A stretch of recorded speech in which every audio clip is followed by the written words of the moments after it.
Before we get into today's video, I just want to let you guys know that this video is for educational purposes only. Please remember to be kind to everybody everywhere, in your everyday life, in your home, in the grocery store, and especially in the comment section down below. Please do not show hate to anybody, anywhere.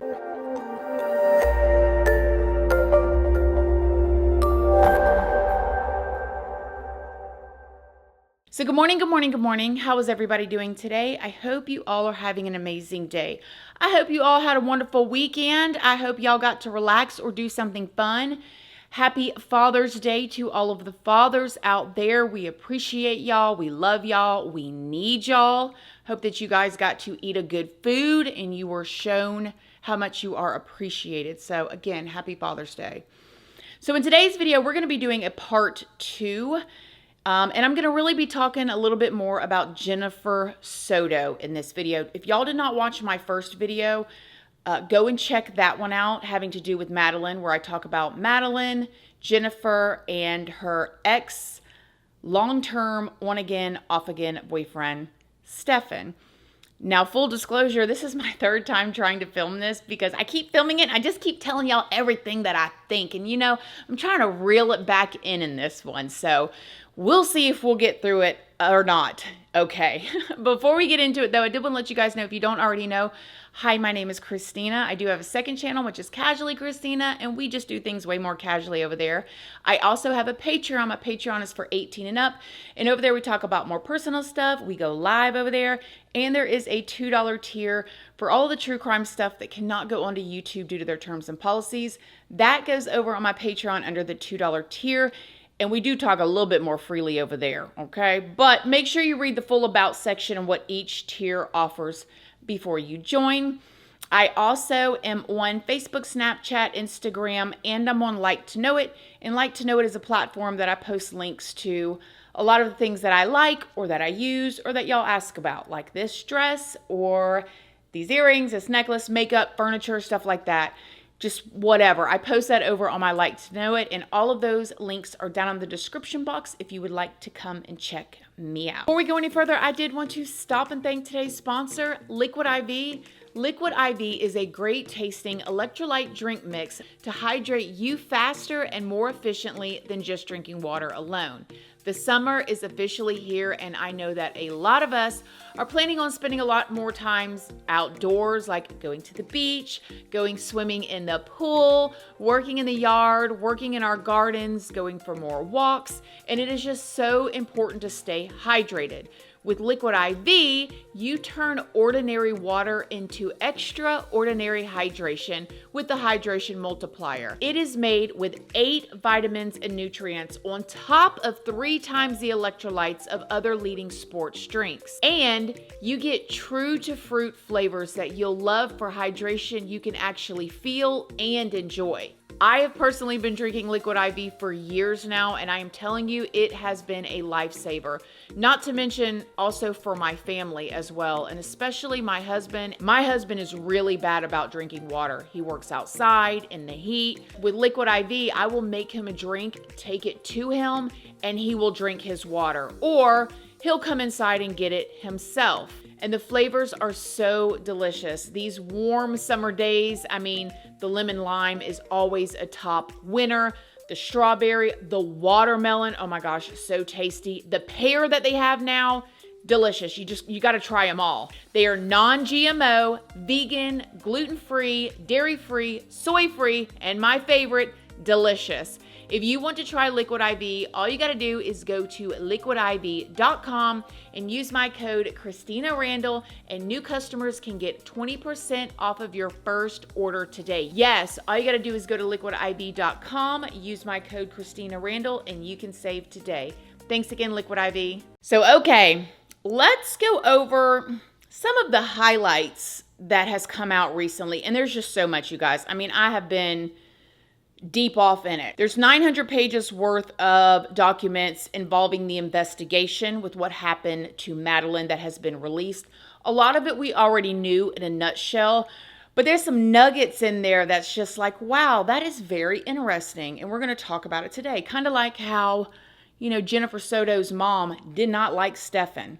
She didn't have a real reason to, but something about him she just didn't like. You know, sometimes mamas know.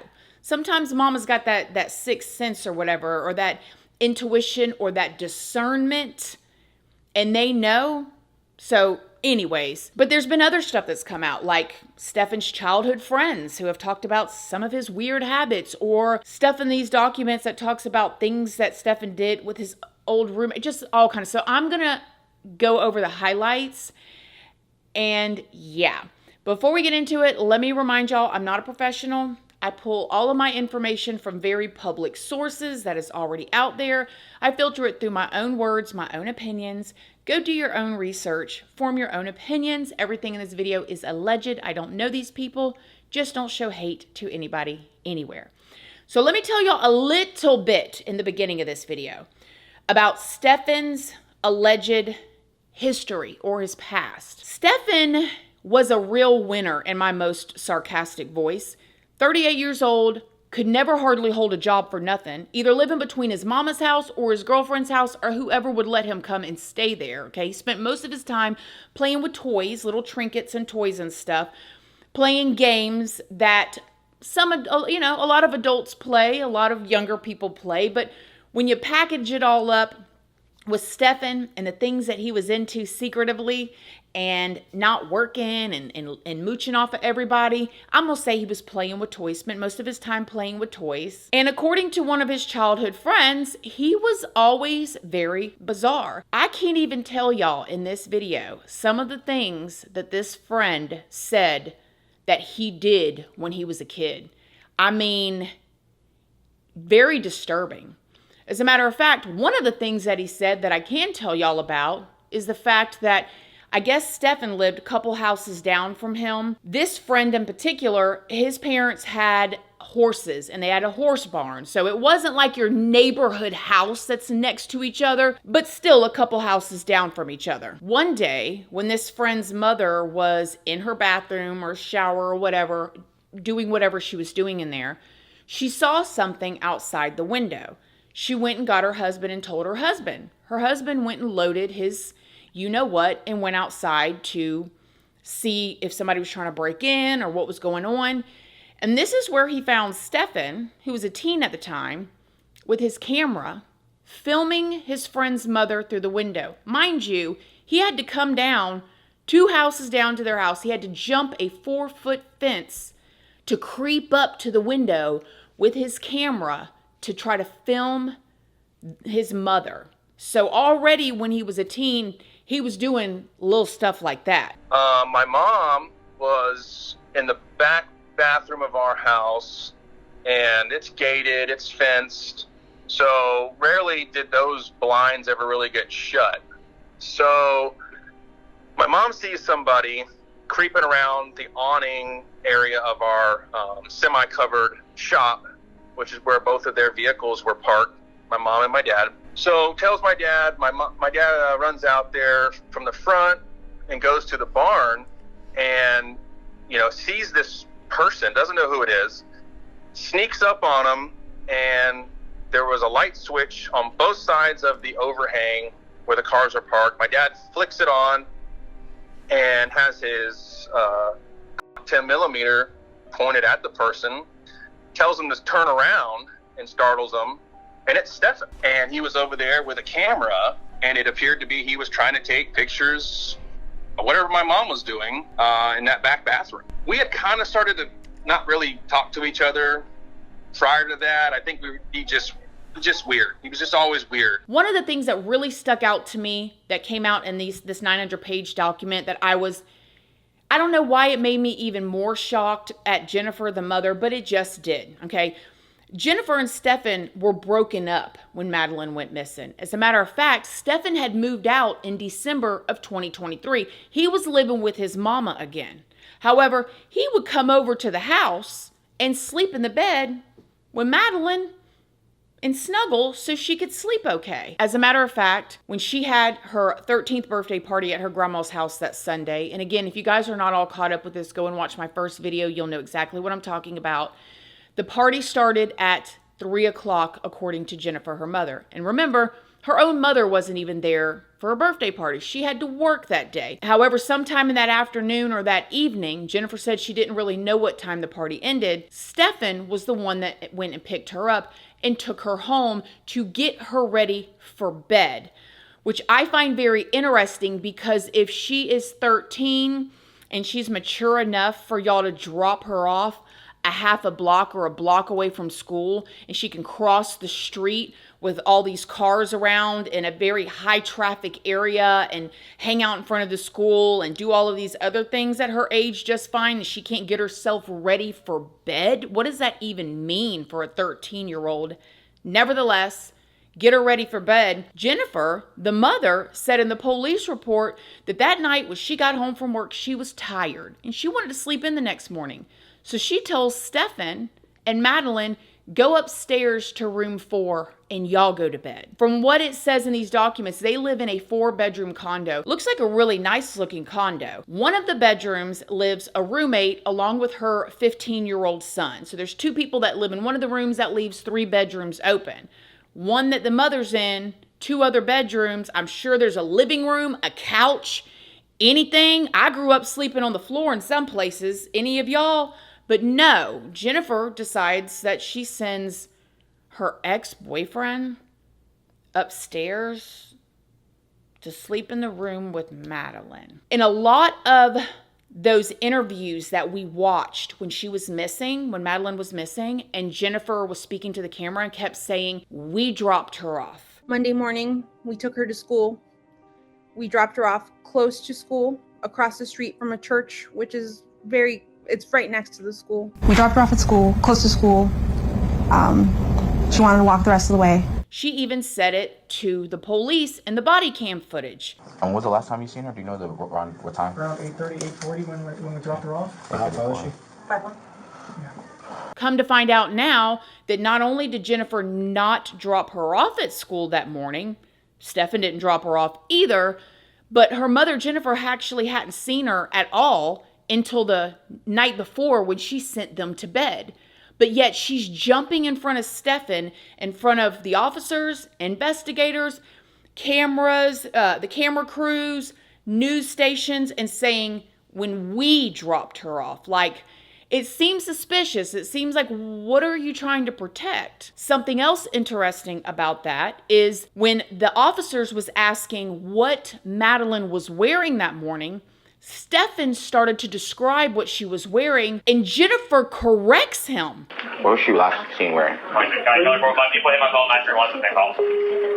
Green hoodie. Green hoodie. White Crocs. White Crocs. Either blue or black pants. I think black shorts. Black shorts? Yeah. Black shorts? Okay. And says, oh, she had on black shorts, which she didn't have on black shorts. She had on blue pants, because we were reading it in the documents when they found her.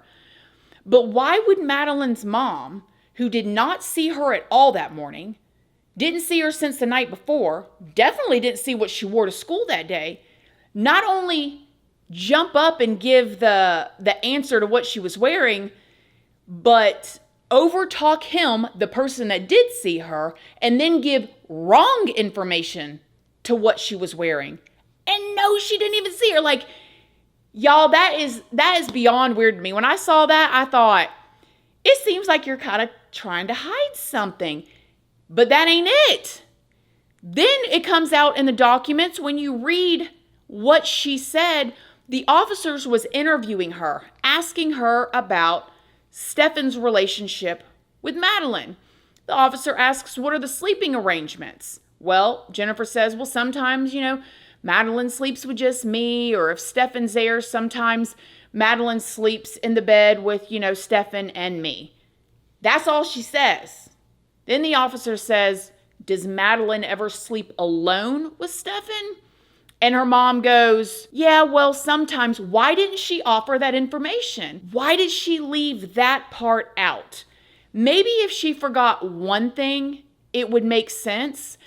But the fact that it's almost like she was trying to protect him or hide something from the beginning, And I don't understand why. We already know what Stefan did because they have now talked about him being on the security camera footage and them believing that Madeline was not even alive that morning. Our detectives have determined that Madeline was never dropped off. Instead, we believe she was already dead at the time and that Stefan Stearns moved her body in the early morning hours on that day. About the 1,700 images that they found on his phone that were horrifying and involving people underage, and with hundreds of them being of Madeline. And the fact that they showed Madeline's mother, Jennifer, a photo, pulled it out, bink, printed off of his phone's Google Drive, that was Madeline with Stefan's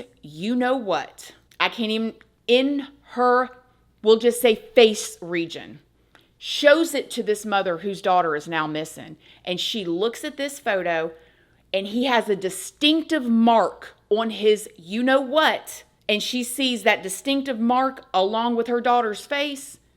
And the mother goes, I don't recognize anything in this picture. You don't recognize your daughter?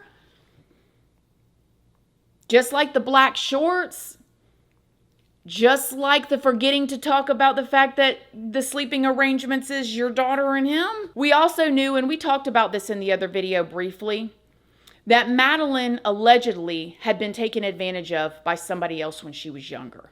Just from that fact alone, you would think that her mother would never, ever do anything to allow her to be in a vulnerable situation again. I mean, things happen. Sometimes things can happen like this, and you can't control it.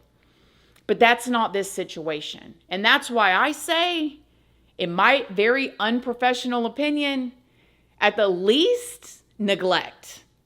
At the most, I hope they're doing such a full investigation and that this isn't over, because it's unreal. In this 900-page document, they go into describing some of the photos, just a few of them, what they found, including Madeline. And almost all of them, it was noted that she appeared to be sleeping when these things were happening. Allegedly, Stefan took a very, very strong sleeping pill, Ativan or something like that, okay? I have to believe, this is my unprofessional opinion, he was giving her something, drugging her, whatever. Because of the things that was happening in those photos would have woke up anybody. And she was sleeping. And what's even makes it even more sad, if that's even possible, is Madeline was getting in trouble in school because she was falling asleep, because she was very tired. Matter of fact, in this 900-page document, one of the teachers who was interviewed said that she even reached out to Jennifer, the name's blocked out, so I'm going to say allegedly Jennifer, and said, hey, Madeline is really tired in class. And Jennifer said, oh, it's because she didn't take her medicine and this. And the teacher said, no, this is different. She's really tired in class. She was probably really tired because she was being given something at home. And her mom was like, no, Madeline just needs to do better. Matter of fact, Madeline had went and talked to her school counselor and said that this guy, Stefan, made her feel very uncomfortable. She said he just sits in the house and eats and stares at me and just looks weird. And of course, that wasn't enough for the school counselor to report anything, because Madeline wasn't saying what we now know were in those photos. And it makes me wonder, did Madeline quite know? What happened the night that Madeline's life ended? Did she wake up? Did she wake up this time and he felt like he had to end her? Something else that came out in these documents is that night that Jennifer sent them two upstairs to bedroom 4 to go to sleep, around midnight-ish, he was on Telegram. Mind you, also in this room was a tripod along with some, we'll just say, jelly-like substance in a tripod. And he's on Telegram. Telegram can be used for great things, but there's also some twisted stuff that happens on Telegram.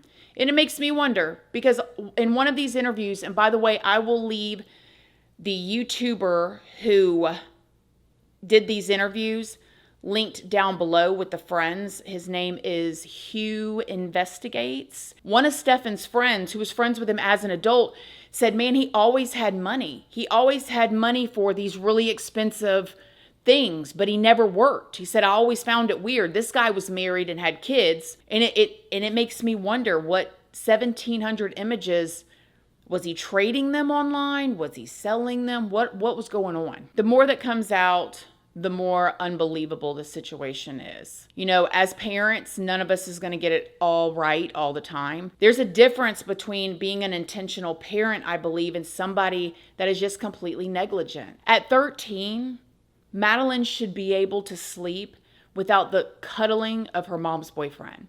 I mean, it just seems a little flip-flopping weird to me. And now Madeline is gone. So there's some highlights. There is so much more. I'm going to be interested to see what happens with this. If you don't know, Florida, where all of this took place, Florida now carries a death penalty for these types of charges without murder even involved. You don't even have to end someone's life. So it's going to be interesting to see what happens. Whatever does happen to Stefan, if all of this stuff is true, because again, he is innocent until proven guilty, whatever does happen will probably not be sufficient or equal, or is definitely not going to bring Madison back. But we shall see. Let me know what you guys think. Do you think Jennifer's being investigated? Do you think she's just a mom who's just, working and things slipped past her? What do you guys think? Let me know what y'all think in the comment section down below. Other than that, I love y'all. Thank y'all so much for being here, and I'll see y'all in the next video. Bye.